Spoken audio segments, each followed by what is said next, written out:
नमस्कार, lead India के इस वीडियो में आपका बहुत बहुत स्वागत है। दोस्तों, आज के इस वीडियो में मैं आपको एक्सप्लेन करूंगा कि डिवोर्स किस ग्राउंड पे मिलता है। हमने आम तौर से ये सुना है कि जब कभी भी हस्बैंड और वाइफ के बीच में फाइट शुरू हो जाए तो हस्बैंड का एलिगेशन होता है कि मुझे डाउट है कि वाइफ एडल्टरी में है, मुझे डाउट है कि वो किसी और से बातें करती है, फोन पे चैट करती है, या वाइफ को ऐसा लगने लगता है कि हस्बैंड का किसी और के साथ रिलेशनशिप है, या केवल वो वाइफ खाना नहीं बनाती है, इस वजह से ये ग्राउंड बन जाता है डिवोर्स करने का। ऐसे भी तमाम थॉट आने लगता है। इस वीडियो में मैं आपको एक्सप्लेन करूंगा कि लॉ के मुताबिक अगर आपको डिवोर्स लेना है तो डिवोर्स के ग्राउंड होते क्या है, इसको ठीक से समझ लीजिएगा, तभी आपको डिवोर्स मिलेगा। तो सबसे पहले शुरुआत करते हैं। मैं जो बात कर रहा हूं वो हिंदू मैरिज एक्ट की बात कर रहा हूं। हिंदू मैरिज एक्ट मुताबिक लगभग सेम ही है, सभी एक्ट में यही है, लेकिन स्पेसिफिक मैं आपको सेक्शन जो बताऊंगा वो हिंदू मैरिज एक्ट का बताऊंगा। हिंदू मैरिज एक्ट के सेक्शन 13(1)IA के मुताबिक जो सबसे पहला ग्राउंड है वो है ग्राउंड क्रुएलिटी का। क्रुएलिटी का ग्राउंड जो है वो सेक्शन 13(1)IA के अंतर है। 13(1)IA क्रुएलिटी का मतलब क्या होता है कि आप कुछ ऐसा कर रहे हैं जो कि मेंटल हार्म कर रहे हैं। आप ऐसी चीजें कर रहे हैं कि इंसान हर वक्त ये महसूस करता रहे कि मेरे साथ कोई बहुत क्रूएल बिहेवियर कर रहा है, वाइफ या हस्बैंड बहुत क्रूएल बिहेवियर कर रहे हैं, तो वो क्रूएलिटी लगना चाहिए, दिखना चाहिए, समझ में आना चाहिए जजेज को भी कि ये क्रूएलिटी हो रहा है।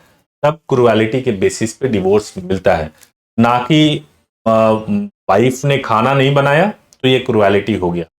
तरीके से नहीं होता है। कई बार कई आदेशों में कहा गया कि फिजिकल रिलेशनशिप नहीं बन रहा है तो उसको कंसीडर किया जाता है क्रूएलिटी के तौर पे। कई बार झूठे आरोप लगाने को भी क्रूएलिटी के तौर पर कंसीडर किया गया है कोर्ट्स के अनेक आदेशों में, अनेक ऑर्डर्स में। जो दूसरा सेक्शन है एडल्ट्री। वो सेक्शन है 13(1)I। ये जो सेक्शन है 13(1)I, ये सेक्शन है आपके हिंदू मैरिज एक्ट का। इसमें एडल्ट्री को एक ग्राउंड बनाया गया है। एडल्ट्री का मतलब यह है कि वाइफ या हस्बैंड में से किसी और का किसी और व्यक्ति के साथ में, वाइफ का किसी और पुरुष के साथ में, हस्बैंड का किसी और महिला के साथ में अगर फिजिकल रिलेशनशिप बन गया है और वो हम एस्टेब्लिश कर सकते हो कोर्ट में, तब एडल्ट्री एक ग्राउंड बन जाता है और उसके बेसिस पे आप डिवोर्स ले सकते। तीसरा है जो 13(1)IB के तहत है। ये जो सेक्शन है इसमें आपको डिजर्सन है, यानी कि बिना किसी कारण के हस्बैंड और वाइफ में से किसी एक ने त्याग दिया। अब हस्बैंड को लगा कि नहीं जी अब मेरे को संन्यास ग्रहण करना है, मुझे तो अब घर परिवार छोड़ करके जाना, और त्याग दिया, लिटरली त्याग दिया है, बोल दिया है कि मैंने आपको त्याग दिया है, उसको डिजर्सन बोलते हैं। और डिजर्सन भी एक ग्राउंड है जिसके आधार पे आप डिवोर्स ले सकते हो। जो अगला सेक्शन है 13(1)(2) जो सेक्शन है ये कन्वर्जन है।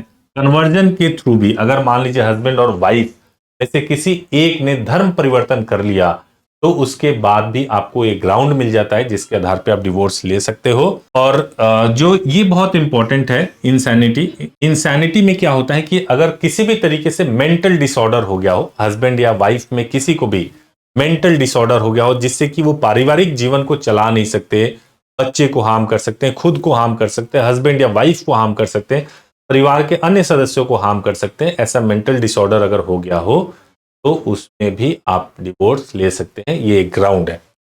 अगला मैं आपको बताऊं कि कोई आपको ऐसा डिजीज हो गया है, कोई इस तरह का डिजीज हो गया है जो कि ऐसा डिजीज हो गया जिससे इन्फेक्शन सामने वाले को भी फैल सकता है और क्यूरेबल नहीं है, वो उसको क्योर नहीं किया जा सकता है, तो सेक्शन 13(1)(5) डील करता है इस ग्राउंड को, और इस ग्राउंड के तहत भी आपको डिवोर्स मिल सकता है।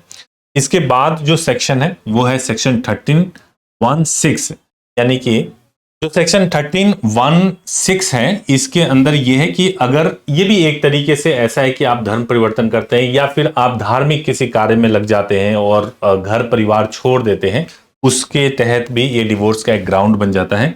इसके अलावा जो है वो है जो अगला सेक्शन है प्रेजम्पशन ऑफ डेथ। इसके अंदर ये है कि अगर आपको लगे कि आपके पार्टनर की डेथ हो चुकी है और 7 सालों तक आपके पास में कोई इंफॉर्मेशन ही नहीं है आपके पार्टनर की, ऐसा नहीं कि पार्टनर कहीं और है, आपको मालूम है 7 साल तक आपको कोई इंफॉर्मेशन नहीं है कि पार्टनर है नहीं है, जीवित है, मृत है, तो उस केस में आप डिवोर्स की डिग्री के लिए आप कोर्ट जा सकते हैं और डिवोर्स आपको मिल सकता है।